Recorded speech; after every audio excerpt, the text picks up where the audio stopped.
Alright, and welcome to Ultimate Guide to Basic Expressions Level 4. Now for our very first example, we have 4 times negative x squared plus 2/3 x minus 4 minus 3x squared plus 5 over 2x. And what I actually forgot to do, y'all, is I actually forgot to go ahead and include a variable in front. So we're going to call this 4x. Now, at this point, we know that we're going to distribute. Well, let's take this part by part, piece by piece, otherwise you're going to get very lost. So let's say this. What is positive 4 times negative 1? Well, that's going to be negative 4. Now we have x times x squared. We know when we see an x, it's really x to the power of 1. And so x to the power of 1 times x to the power of 2 is x to the power of 3. Now from here, let's go ahead and switch colors. We now have 4x times 2/3 x. Well, we know that we have to change this 4 into a fraction. Of course, we can put this as 4 over 1. And so we have 4 times 2, which will be 8, over 4 times 3, I'm sorry, 1 times 3, which will be 3, and x to the power of 1 times x to the power of 1 will, of course, be x to the power of 2. From here, let's switch colors one more time. And here we have 4x times negative 4. Well, of course, that's just negative 16x. Okay, moving on, different colors. We now have a negative in front of this parentheses. Well, ask yourself, what number is truly in front of the parentheses?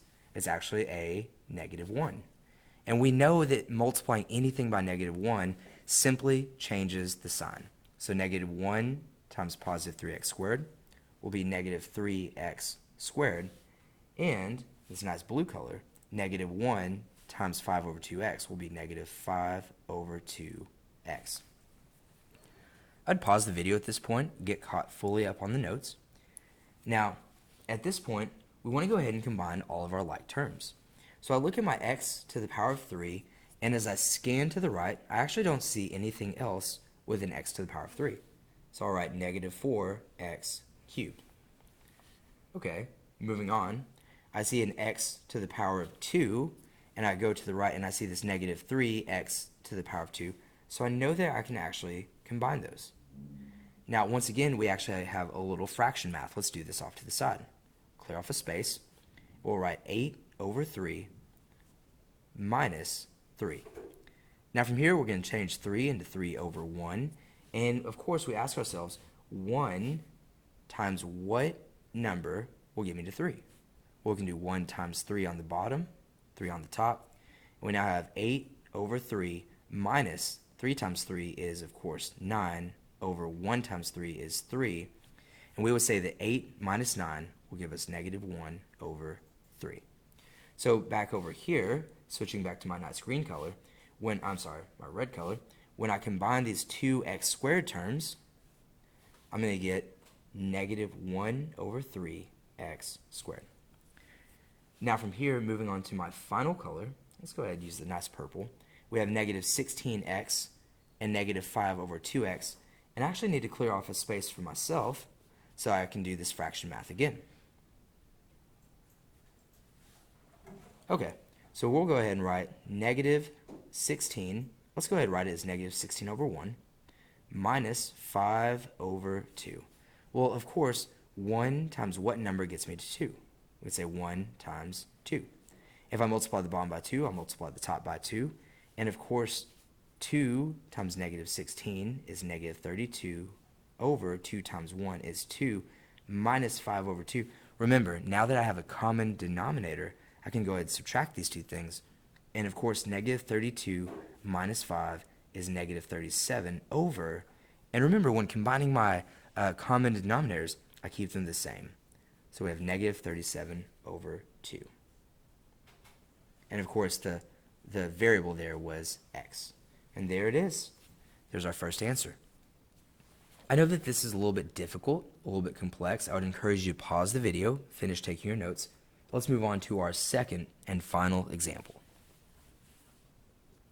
Okay, here we see example 2. We have negative 1/3 xy times 5x plus 2/3 xy squared plus 3y times negative xy minus 2/3 x cubed.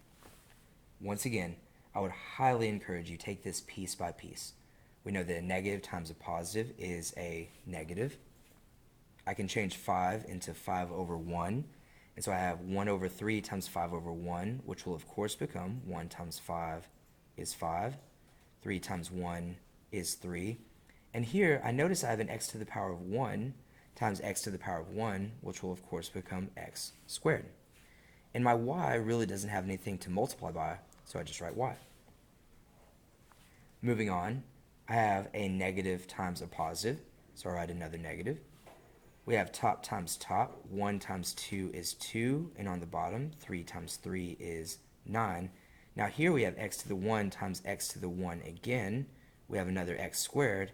And wait a second though, here we have a y to the 1 times a y to the 2, which gives us y to the power of 3. Moving on. Here I have a positive times a negative, so I write plus. Oh, I'm sorry. A positive times a negative is a negative, so I actually write minus. And we have really 3 times the coefficient of 1, which is 3. And here there's actually nothing to multiply with the x, so I just write x. And I have a y to the 1 times a y to the 1, which becomes y squared. From here we have one final step.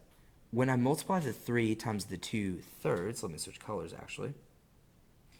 When I do the 3 times the 2/3, well of course I want to change 3 into 3 over 1, and so we have a positive times a negative, which is a negative, and 3 times 2, which is 6, over 1 times 3, which is 3. And here there's no y to multiply with, and there's no x to multiply with. We can write x cubed y. Now this is kind of a crazy little example. I want you all to look through. We have an x squared y, and let's see, do we have any more x squareds? Well, here we have an x squared, but a y cubed. Can those combine? Well, no. Here we have an x to the 1, and nowhere else is there an x to the 1. And here we have an x cubed, and nowhere else is there an x cubed. So actually none of these are like terms. The only thing that we can do as we write our final answer is to say, okay, can any of these fractions reduce? We'll write negative 5 over 3 x squared y minus 2 over 9 x squared y cubed minus 3xy squared minus, but wait a second, what is 6 divided by 3? Well, of course that would be 2. So we'd say 2x cubed y. And that was literally the only thing we could do to finish simplifying. All right, I hope that this has been truly helpful. If you struggled with this, these were pretty difficult problems. Go back, take your time, and of course, see me for tutoring if you need help. All right, y'all have a good day. Bye.